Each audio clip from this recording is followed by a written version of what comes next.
Selamat datang dan selamat menikmati. Setelah Suho selesai mengalahkan monster-monster itu, ia dikepung lagi oleh pasukan bayangan.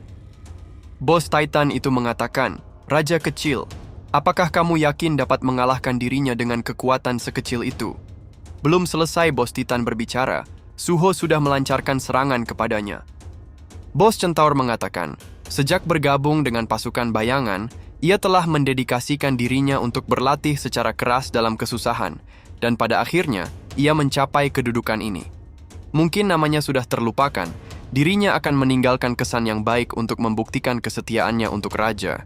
Sama seperti Bos Titan, Suho menghajarnya sebelum Bos Centaur selesai berbicara. Suho berpikir, bila monster-monster itu terus muncul, dirinya akan kehabisan stamina. Ia membutuhkan kontrol yang lebih baik pada kekuatannya. Ia mesti mempertajam presisi dan memaksimalkan efektivitas. Hanya dengan itu, ia dapat sendirian memusnahkan seluruh pasukan monster. Dengan satu serangan, Suho mengalahkan semua pasukan bayangan di sekitarnya, terkecuali Tusk. Tusk menahan serangan Suho dengan pelindung sihirnya. Tiba-tiba, Suho sudah berada di belakang Tusk dan berkata, bila ini akhirnya, dirinya akan sangat kecewa. Pergi dari pandangannya bila kamu tidak mempunyai apapun lagi untuk ditunjukkan kepada dirinya. Dengan serangan terakhir itu, Tusk dikalahkan. Saat Suho mengalahkan semua pasukan bayangan, ia berpikir, statusnya tidak naik lagi, demikian juga dengan levelnya. Tapi setidaknya ia dapat memaksimalkan kekuatannya sekarang, semua berkat pengalaman bertarung yang ia dapatkan. Tapi saat Suho berpikir semua ini sudah selesai, Belion muncul di hadapannya. Saat Suho melihat kesatria itu, Suho berpikir kesatria itu sangat kuat. Mungkin jauh lebih kuat dari semut yang ia lawan sebelumnya. Suho berkata, ia ingin bertanya sesuatu sebelum mereka bertarung. Berapa persen dari seluruh pasukan yang sudah ia lawan sampai sekarang? Belion menjawab, bila Demon Castle dikecualikan, pasukan yang berkumpul di sini hanya 0,03% dari keseluruhan pasukan. Suho berkata, serius? Apa hanya segitu? Ia sudah mengalahkan sebanyak itu. Tapi Suho belum menyerah dan menantang Belion untuk bertarung. Belion berkata, kamu telah bertumbuh menjadi petarung handal, raja kecil. Suho berkata, mereka semua terus memanggil dirinya dengan sebutan raja kecil atau apapun itu. Ada apa dengan sebutan itu? Apakah itu ada hubungannya dengan dirinya hingga ia ditarik masuk ke dalam dunia ini? Dan mengapa dirinya hanya dipanggil raja kecil, bukan raja? Saat Suho menangkap cambuk Belion, ia berkata, cambuk ini mungkin banyak kegunaan, tapi apa yang terjadi bila dirinya menangkap cambuk ini? Suho langsung menyerang Belion dan membuat Belion terpukul mundur. Suho berkata, sepertinya kamu bukan bos di tempat ini. Suho yakin kalau kesatria itu bos palsu. Saat ia melihat ke atas, terlihat seekor wyvern sedang terbang di udara dan seseorang berada di atasnya. Lalu orang itu meloncat dan turun di hadapan Suho. Suho yakin kalau orang itu pasti bosnya. Saat orang itu mengeluarkan pisau, Suho berpikir ini pertama kali baginya menghadapi manusia sebagai lawan. Ia berharap dapat berbicara dengannya. Lalu Suho memanggil orang itu, tapi orang itu terdiam tidak berbicara. Lalu Suho melihat sesuatu. Sebuah gate muncul meskipun bos itu belum dikalahkan. Suho menjadi semakin yakin kalau ini adalah stage terakhir. Saat dirinya mengalahkan orang itu, dirinya dapat pulang ke rumah. Pertarungan pun dimulai. Setelah beberapa kali mereka bertukar serangan, Suho berpikir orang itu sangat cepat dan sangat kuat. Sangat menakjubkan, tidak hanya kuat, tapi semua serangannya sangat akurat. Ia dapat melihat bagaimana orang itu sangat terampil dalam setiap gerakannya. Entah seberapa keras orang itu berlatih dan berapa banyak pertarungan yang sudah dilewati untuk menjadi sehebat itu. Tapi ia tidak akan membiarkan orang itu begitu saja mengalahkan dirinya. Statusnya sudah mencapai batasnya, dan kemampuan bertarungnya sudah bertumbuh banyak. Meskipun status orang itu lebih tinggi darinya, dirinya masih mempunyai kesempatan. Orang itu mungkin musuhnya, tapi dirinya sangat menghormatinya. Bila saja dirinya dapat menjadi sekuat orang itu. Kemudian orang itu menepuk kepala Suho dan berkata, apakah kamu bersenang-senang bermain game ini? Penampilanmu sangat menakjubkan. Suho seperti mengenali suara orang itu dan berkata, "Apakah kamu ayah?" Orang itu mendorong Suho ke arah gate dan berkata, "Perjalananmu masih panjang, anakku." Tiba-tiba Suho terbangun, ia sepertinya tertidur di dalam kelas yang kosong. Mimpinya terasa sangat nyata, mungkin dirinya terlalu banyak main game. Dirinya berjalan-jalan dalam dungeon yang aneh, dan bos terakhirnya ternyata ayahnya.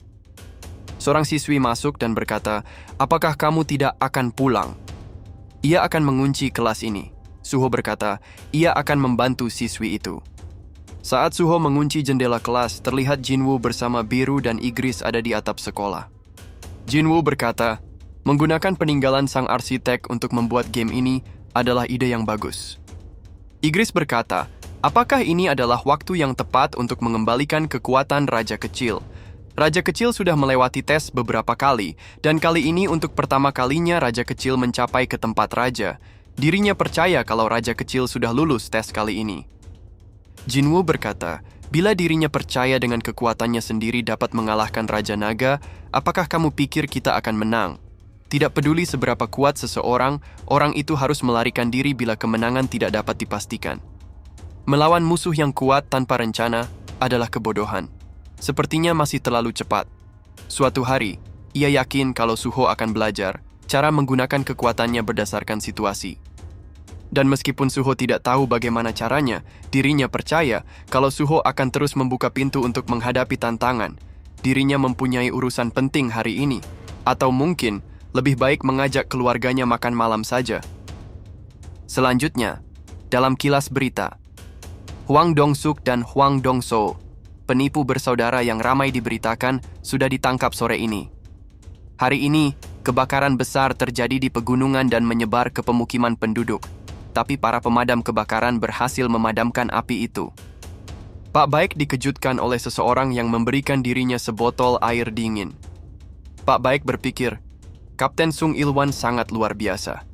Mereka semua kewalahan memadamkan api beberapa saat lalu, tapi dia masih mempunyai tenaga untuk berdiri. Dirinya berharap kalau ia dapat menjadi seperti Kapten Sung suatu hari nanti. Pak Baik berkata, sepertinya ia melihat sesuatu di langit. Kapten Sung berkata, dirinya yakin kalau itu hanya sebuah pesawat terbang. Di suatu gedung besar, terlihat Jinwoo bersama karyawannya sedang membahas judul game yang akan dirilis oleh perusahaan. Jinwoo masuk ruangan sambil berkata, semuanya, istriku sedang hamil, bayinya, masuk 6 minggu sekarang. Seluruh pegawai menyelamati Jinwoo atas berita gembira itu. Jinwoo berkata, ia memutuskan nama game mereka Beautiful World. Bukankah itu judul yang sempurna? Lagi pula, game mereka akan menyediakan dunia virtual yang indah untuk player mereka. Semua karyawan memprotes dan berkata, bos, harap dipertimbangkan. Nasib perusahaan mereka bergantung kepada game ini. Beautiful World adalah nama yang buruk. Tolong jangan lakukan itu. Mendengar protes karyawannya membuat Jinwoo berpikir, apakah dirinya buruk dalam memberikan nama. Mungkin dirinya akan bertanya kepada Jinwoo untuk nama anaknya. Tapi ia mempunyai feeling kalau Jinwoo juga tidak bagus dalam memberikan nama. Jinwoo berkata, jangan khawatir semuanya. Sekarang mereka akan mempunyai investor. Nama terbesar dalam industri game, Pak Choi Jong-in sudah memutuskan untuk berinvestasi pada game mereka. Terlihat Jinwoo masuk ke dalam berita utama di koran, dan ayahnya sedang sibuk bersama karyawannya untuk mengumpulkan berita tentang Jinwoo. Ayah Jinwoo berkata, Jinwoo mengabaikan posisi di perusahaan miliknya untuk memulai sebuah perusahaan game. Biarkan saja itu, dirinya tidak sabar untuk bertemu dengan cucunya. Di langit yang cerah, di balik awan-awan, terlihat gate berukuran besar terbentuk tanpa disadari oleh umat manusia. Gates. Tidak ada seorang pun tahu apa yang akan keluar dari dalam sana. Karena itulah pada suatu masa umat manusia hidup dalam rasa takut, berdoa agar gates akan selalu tertutup. Tapi ada orang-orang yang menghadapi rasa takut secara langsung dan masuk ke dalam gates, dan mereka disebut sebagai hunter. Pada di kantor asosiasi, seorang karyawan menerima telepon. Penelpon yang marah itu berkata, bukankah dirinya meminta agar kamu jangan mengirimkan Tuan Sung lagi untuk masuk ke dalam tim mereka? Tidak ada yang perlu dijelaskan. Ia hanya tidak ingin berurusan dengan mayat anggota timnya. Orang itu sangat lemah, bahkan satu sentuhan kecil akan merobohkannya. Tapi kamu terus mengirim Tuan Sung hanya karena dia seorang hunter. Dirinya bersumpah akan berhenti bila kamu terus melakukan hal itu. Tanyakan saja kepada semua murid yang ada di luar sana. Mereka ingin menjadi apa saat tumbuh dewasa, dan kemungkinan respon mereka semua akan terbagi menjadi 3 kategori.